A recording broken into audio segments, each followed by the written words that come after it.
Recording? Yes. Hi. Hi.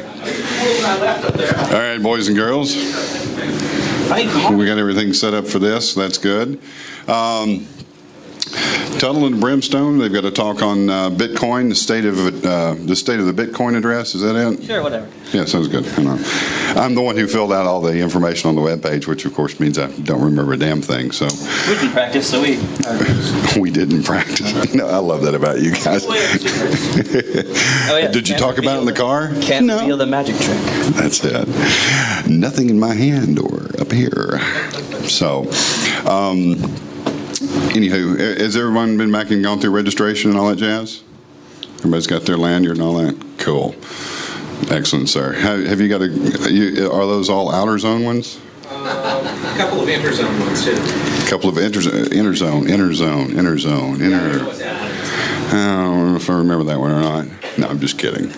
So, ShoeCon? Yes. I have a T-shirt for that one. I loved it. So, all right, guys. So, Brimstone and Tuttle. Yep. Tuttle, Brimstone. Hi, nice to meet you. Yeah, guys, have you met each other? Yes. Okay, cool. So, y'all give it hell. Thank you. Appreciate it. Would you like to start, or should I? Go ahead. Okay. Who here has heard of Bitcoin? Who here uses Bitcoin? Hi, Nathan. Does that mean regularly or occasionally? Used it at all? All right. Either, yeah. Who likes math? Who likes money? Who likes combining money and math? So, if you heard of Bitcoin, how many of you actually know what Bitcoin is, like at its whole? Excellent. We got a lot of people for this talk then. Good. For those that don't know, what Bitcoin is in its many parts of a whole. Not only is it a new kind of digital currency, it's the first decentralized digital peer-to-peer cryptocurrency not regulated or controlled by a single organization, government, person, or entity. It is also a complex peer-to-peer network. The network or the blockchain helps regulate scarcity and market stability with no central server or single trusted parties. Because everything is based on crypto proof instead of trust, Bitcoin does not rely on any physical note or representation.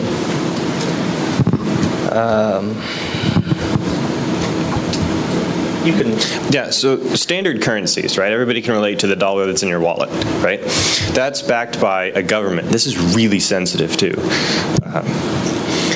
So there's a central trust organization involved with that, right? And I'm sure everybody's heard of recent financial issues in the States or abroad even have been more recent.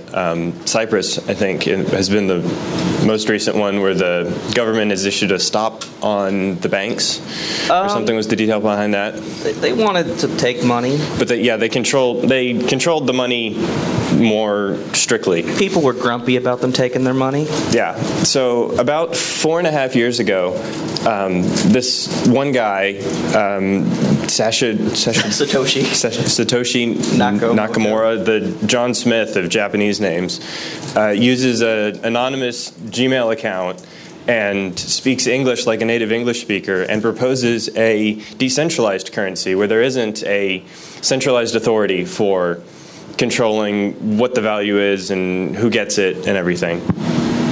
One of the big problems with a decentralized anything is how do you trust what's there or what somebody else says because you don't have a centralized repository to do this. And they handle that by requiring confirmations. So the algorithm for Bitcoin, which is based off of a double SHA-256 sum, allows the computation of a block, yes, which then has a reward for solving it to be. It used to be 50 bitcoins. This is now 25. But now it's 25 as of November 2009. And 2011. Every 4 years it halves, and this is to control the supply in a somewhat linear method. There only will ever be produced 21 million bitcoins. And then also to help control so there isn't a rapid influx as it gets more popular and more people start mining or otherwise trying to obtain them. Blocks can only be found about every 10 minutes. And then every 14 days, one of the values known as the difficulty in this algorithm changes. So that way it helps return the block generation time back to every 10 minutes. And then when you wish to transfer from one person to another, you submit a message out to the network saying, I want to transfer from one address to another. This transformation will go into the next block that gets generated, hopefully. There has been a queue for a little while since there has been so much interest and so much transfers. And then each block that gets found after this one helps confirm the validity of your transfer. So stuff doesn't transfer instantaneously. It takes about an hour to 2 hours, depending on how many levels of confirmation the other party wishes to have for your transaction. So this gets around the trust issue needed. The more trust you have, the faster you can do things as well. Right. So what have we covered? What is cryptocurrency? It's basically based off math. There's no central government. Yep, pretty neat. What is Bitcoin? We covered that. How do we get coins, right? So, okay, math is fun and all, but how do we actually get some of these and start using them? One of the most popular methods is to use a wire transfer or use a service to send them your fiat money, your US dollars, your euros, your Australian dollars, whatever you have that has value right now, and get them to trade it for you into Bitcoins or one of the other popular cryptocurrencies. Other methods that you can use to get coins is you can mine them, which we'll talk about in a minute, or you can just trade in person with somebody. Anyone can be their own exchange. You can transfer between any person peer-to-peer with no limitations and very minimal fees. Yep.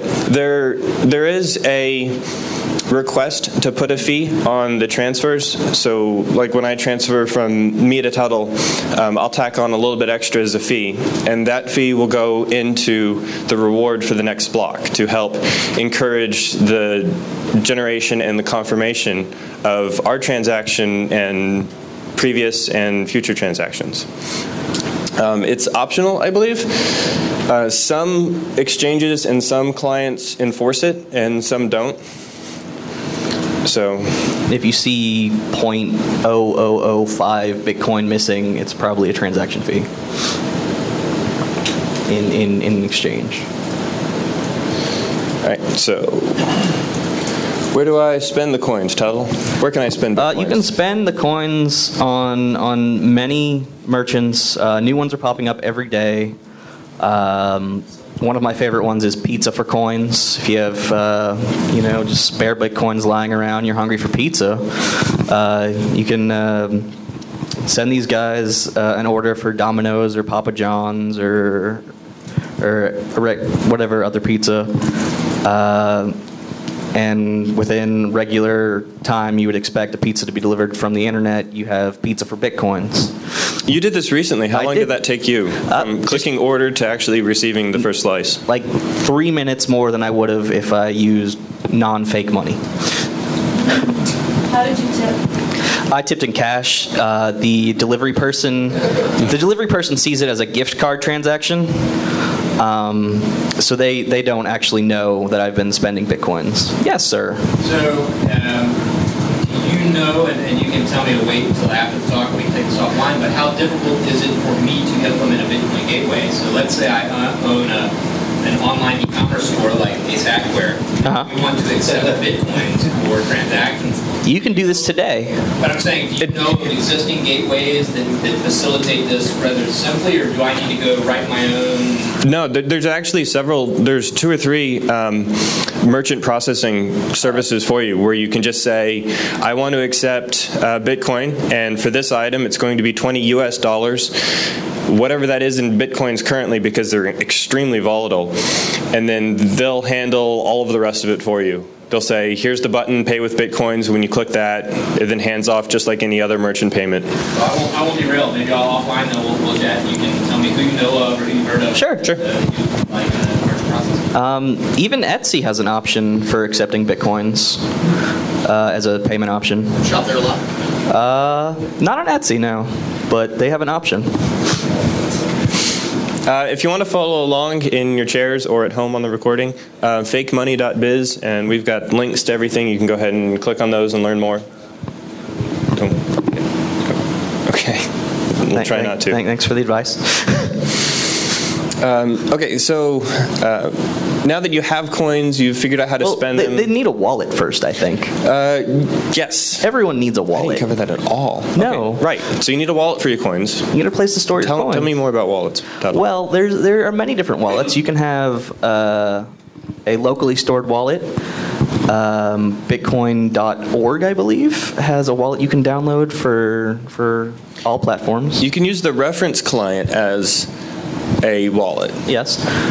There are sites like blockchain.info that will allow you to have an online wallet. Using the reference client has the advantage of it's completely decentralized because it actually downloads the entire blockchain itself, which is about 7.5 to 8 gigs right now for Bitcoin. Litecoin is like 2 gigs though. But then you have the entire blockchain, so you can confirm all of the transactions that you know about, being ones you send or ones you receive.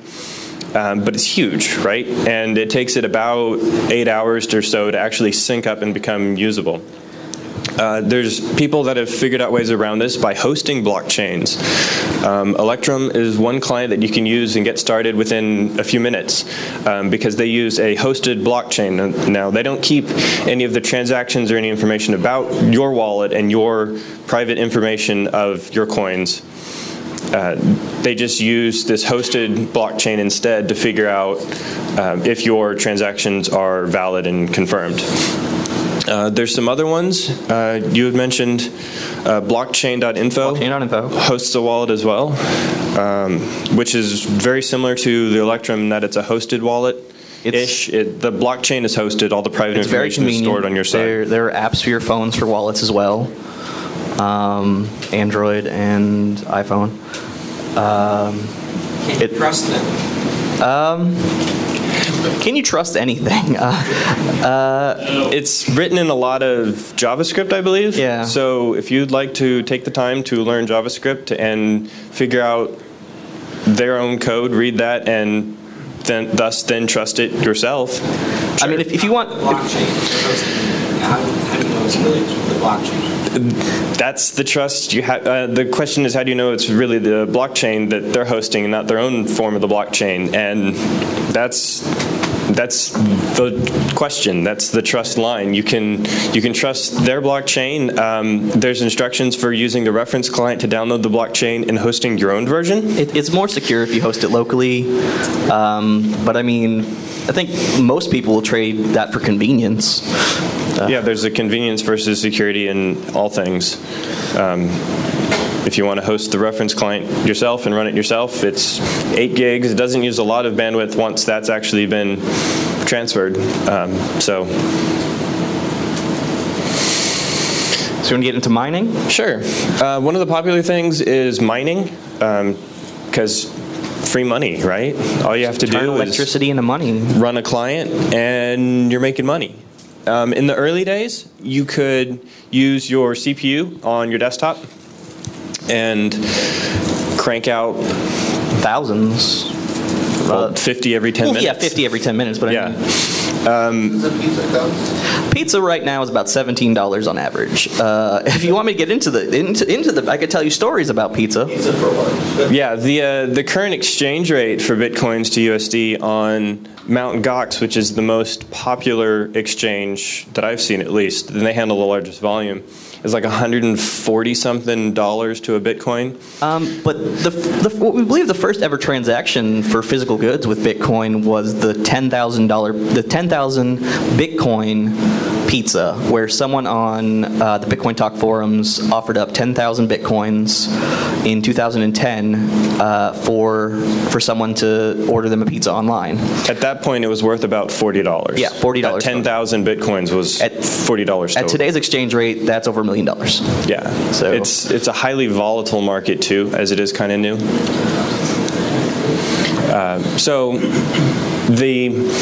I had mentioned the difficulty before, in that when more nodes get added to the network and they start calculating these hashes and finding blocks and confirming them every 2 weeks, the difficulty goes up.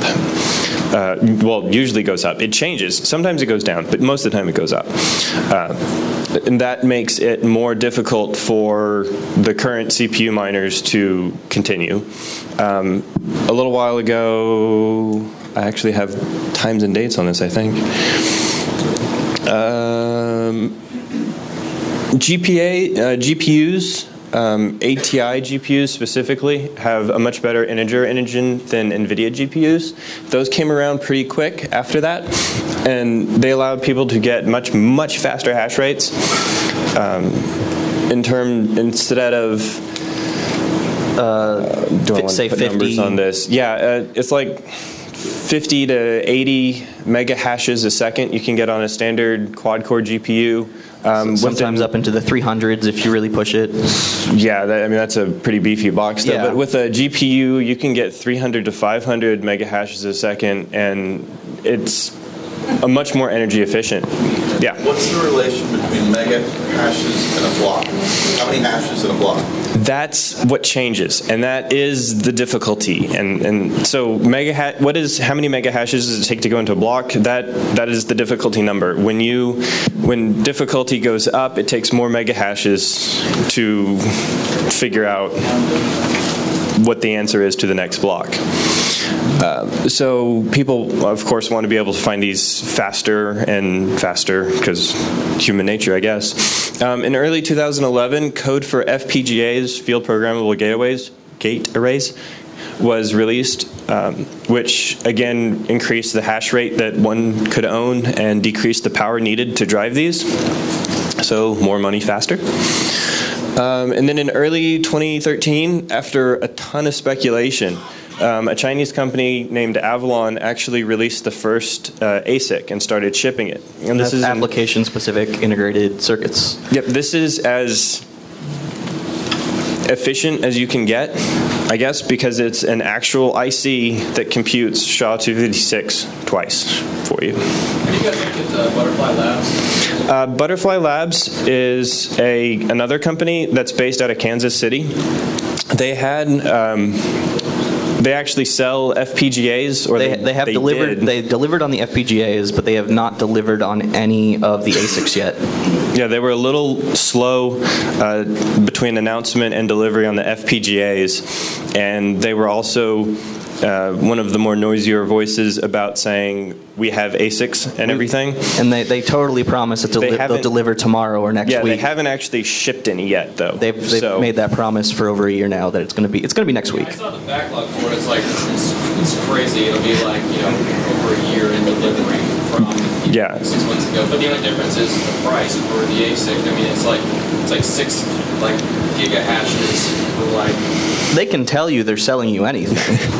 Yeah, until they actually start shipping. But they already did like the FPGAs. They did deliver some FPGAs, but FPGAs aren't ASICs. Yeah, delivering the FPGAs gives them credibility, but then saying they have an ASIC and not shipping it for over a year destroys that credibility. Let's think about how much money they've actually made in inflation. If their lowest product is about $150. Yeah, one of our friends pre-ordered one of the Butterfly Labs ASICs for $150 in Bitcoin. I don't remember how many Bitcoins he spent on it, but yeah, he traded Bitcoins for it, or for a pre-order.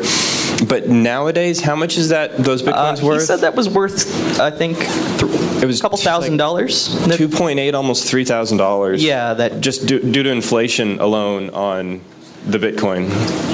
So even if they don't deliver, they've made a huge amount of money, not only in their Bitcoin, but the inflation since they promised to release.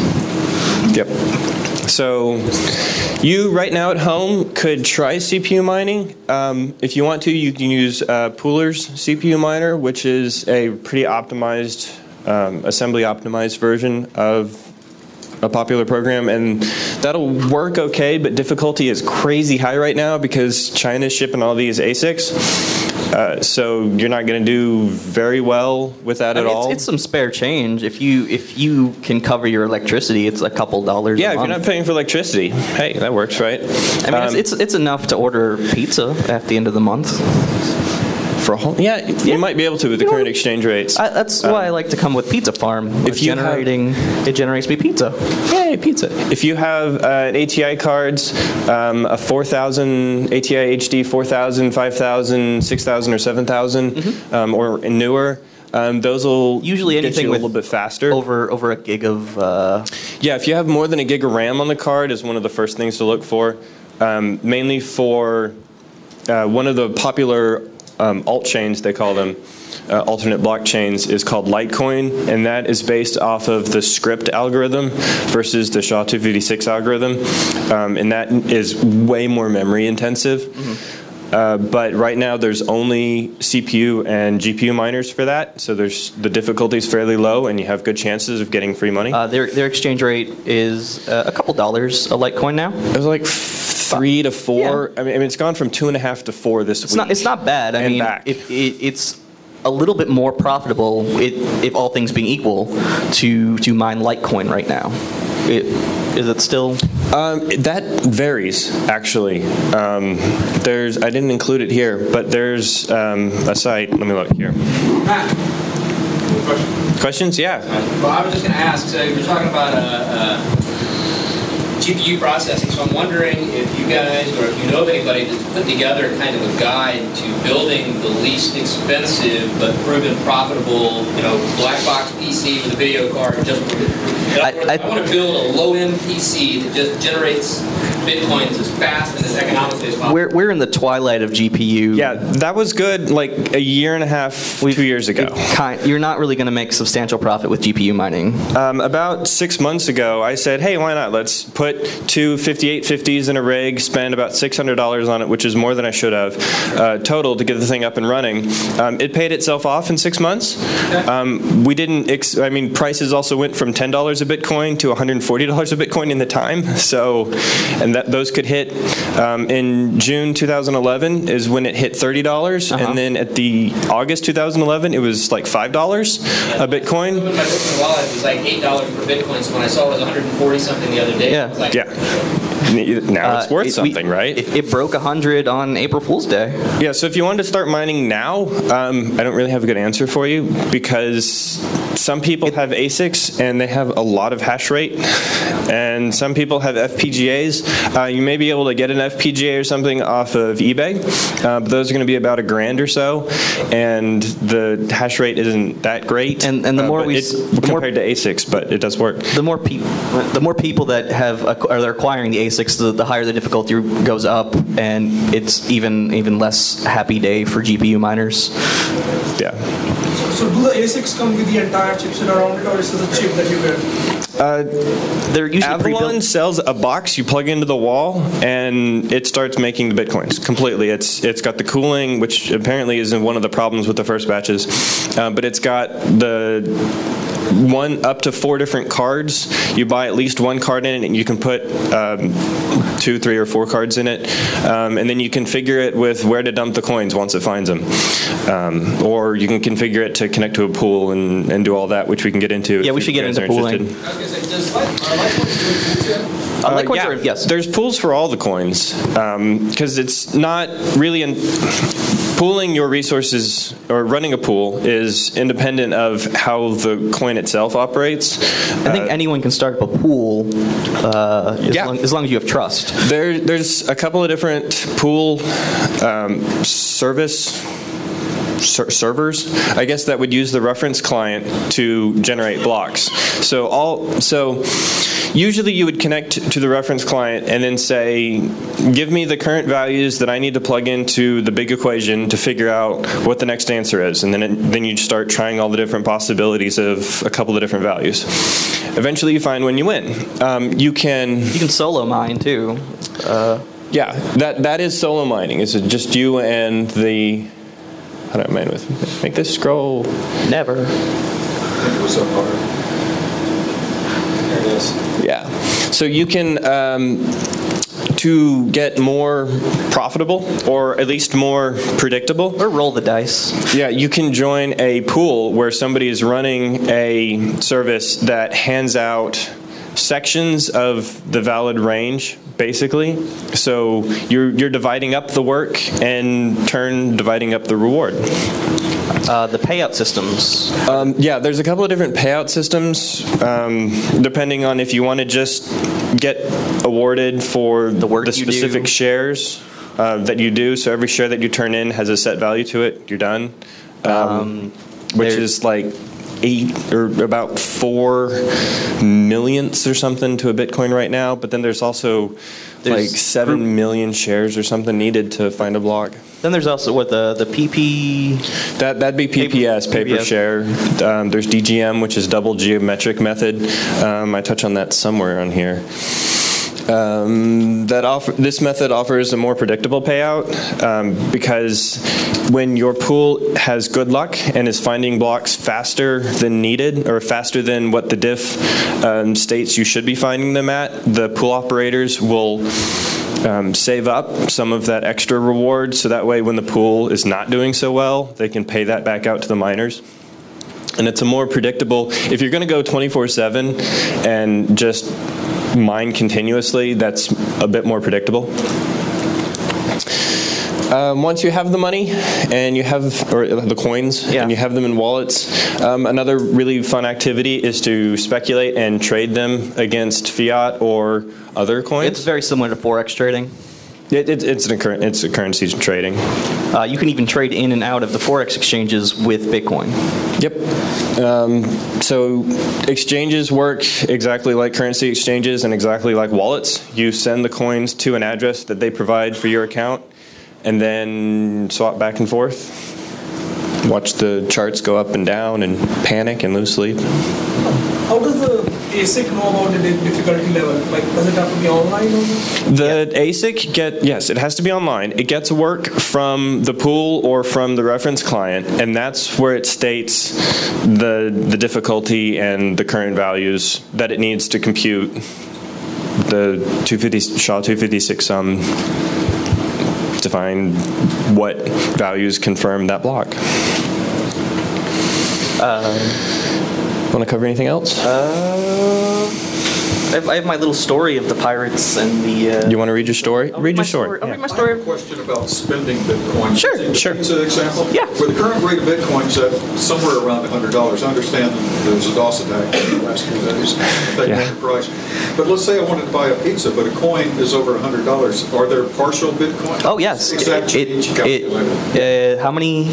You can go to what's called a Satoshi. Satoshi is the lowest which divisible. Would be the lowest divisible amount, which is out to 6 decimal places. Yes. 16. Yeah, maybe 16 seems high. Yeah, that seems far. It's like 8. I thought it was 16 both directions. Possibly then. I'm not sure, but you can't get pretty minute with it.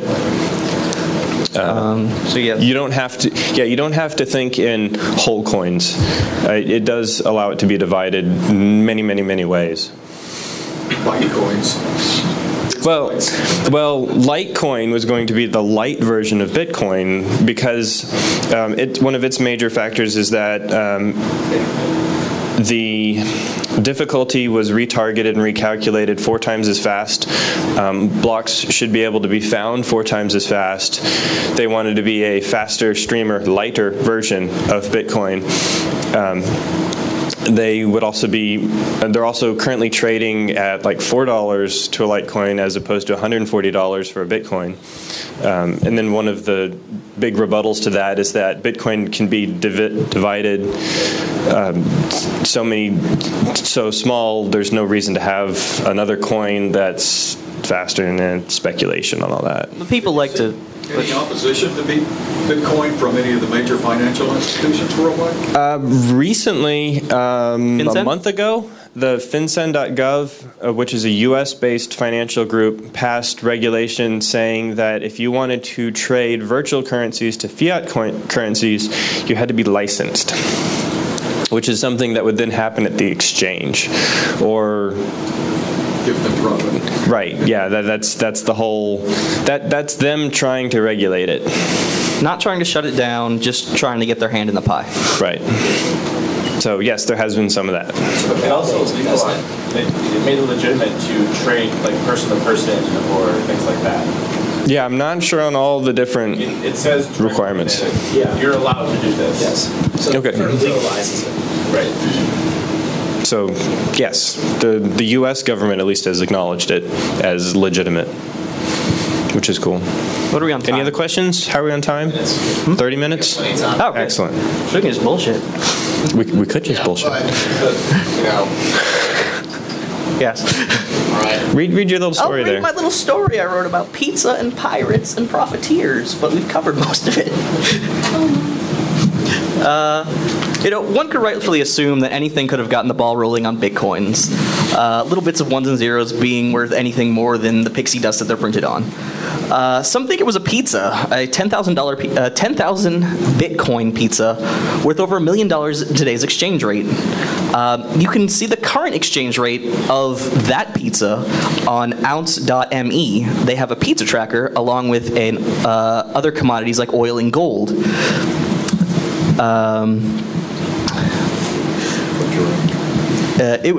But it was never about the money, even though it's worth over $1 million today. It was about sending a pizza. So back in May 21st, 2010, they were worth nothing more than about 3 cents a Bitcoin, and a user named Laszlo on Bitcoin Talk org forums wanted a pizza, and a lot of people didn't want to give him his free pizza as Bitcoins were worthless then. So it was no huge gamble that someone said, oh, well, whatever, I will give you $25 in pizza. So this person from England gave Laszlo his $25 pizza, and this is what we believe as the first actual exchange of tangible goods for Bitcoin. Other early adopters of Bitcoin had other goals in mind, more nefarious ones.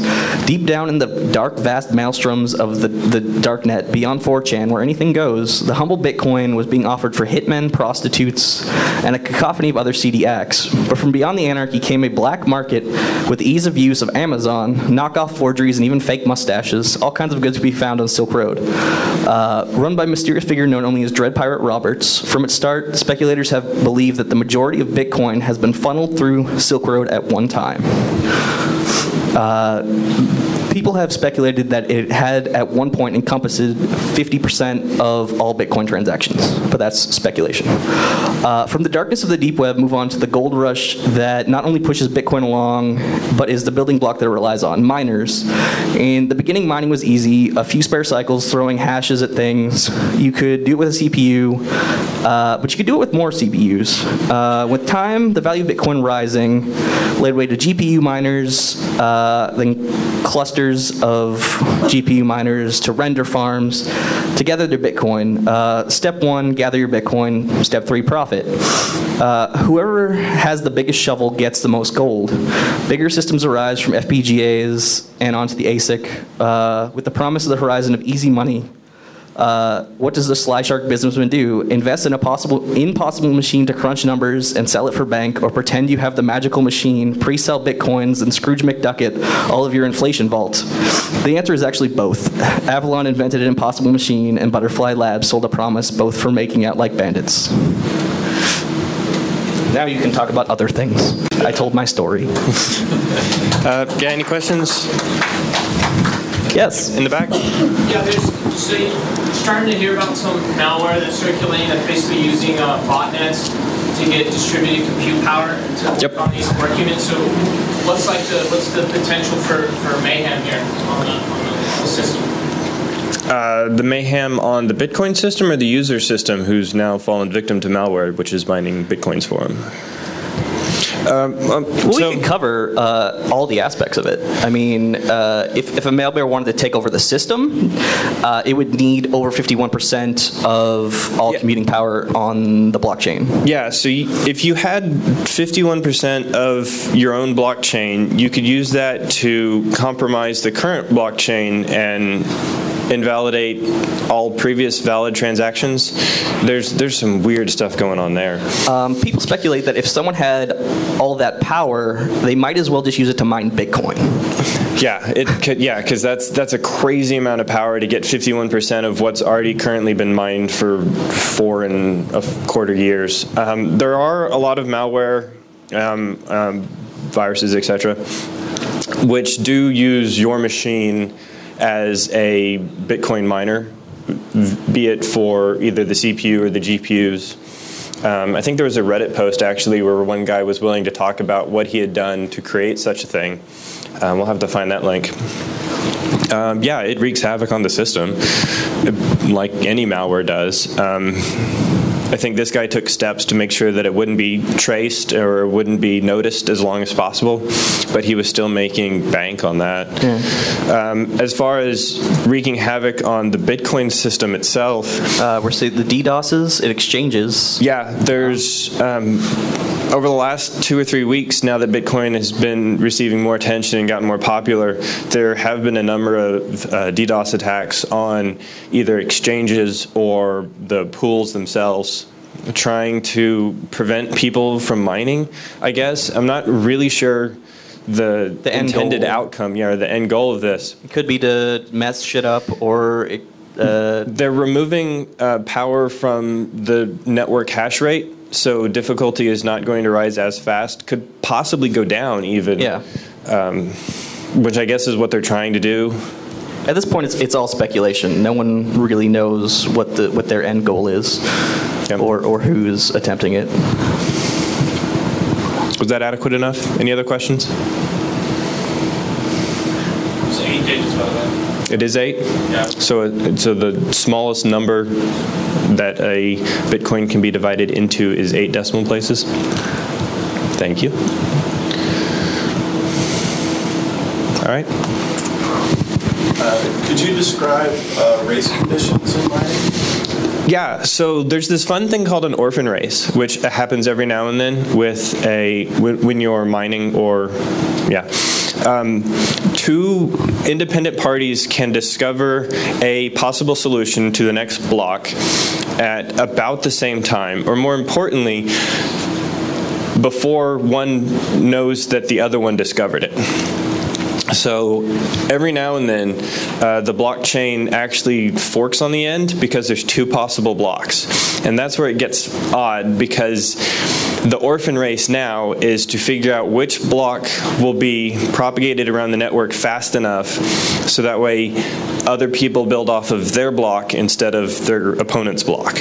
And when that happens, that other block is then orphaned because if the blockchain forks, everything becomes valueless. So people want to continue building off the longest chain, and at some point there'll be 2 heads to that chain, or 2 tails, I guess. So that's an orphan race. They happen occasionally. They're usually resolved in about 10 to 20 minutes. And then what happens to the orphan? It's gone. It's worthless. Those transactions. You cried all the work you did. Yeah, the reward that was in that block is not valuable anywhere. That's a good 10 to 20 minute window to buy pizza with. Yes. Buy your pizza then. Well, you could, but in order to actually spend those coins, you have to get them into a transaction of the next block. And that's what you're trying to beat. Person-to-person transaction. So. Person-to-person. Hey, I got Bitcoins for you right now. Going back. Pretty much. Great trick. Once. Once to Ziploc. Once to stand. I'm gonna think once to duck. Bitcoin's just stuck here. Any other questions? No? Thank you. Yes.